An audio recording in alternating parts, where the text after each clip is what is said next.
They came on the first day of January and they did not stop burning and shooting and hanging and lynching until January the 7th. It's a story that's rarely talked about, but it needs to be told. A dark moment in our state's history. The town of Rosewood was a small, predominantly black community not too far from Gainesville. It was destroyed at the hands of an angry, racist mob. All that's left, their descendants who continue to tell their stories.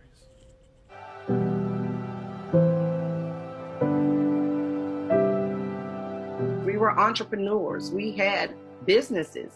We had 3 churches in Rosewood. I mean, and this is in the early 1900s. Rosewood is a part of Ebony Pickett's family history. She never lived there, but she can tell you all about it through stories handed down through 5 generations. Everybody's lawns was manicured and there was roses all around, and it was almost like this picture perfect place.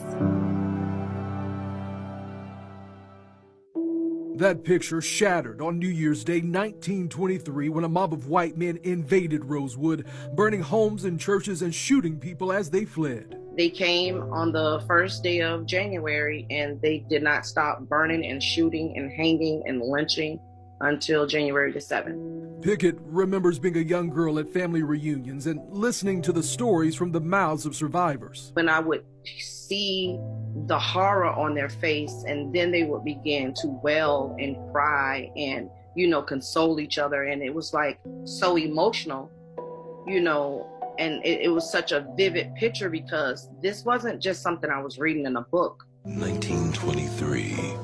The black town of Rosewood was a land of opportunity. In 1997, Warner Brothers produced a movie about the town's history, bringing what happened on that tragic day to the big screen.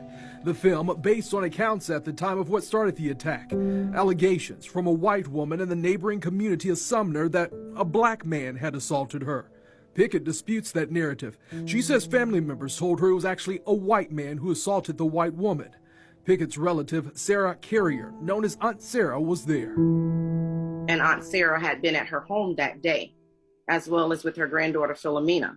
So both of them witnessed the white man that actually came into their home that she was with. Aunt Sarah told the mob it was not true, but they didn't take her word. She would eventually be killed in the massacre. These were my actual family members that was there and had remembered everything they had gone through. And they shared it with us. But they told us we could not tell anyone for fear that the white mob would come back and kill them. 98 years later, their stories are still being told so that we may remember and never forget. And 8 people died during the Rosewood massacre. 6 were black, 2 were white. In 1994, Florida provided financial compensation to some of the Rosewood survivors, but family members tell me it's impossible to measure the human cost of what happened on January 1st, and nothing in the world that can compensate.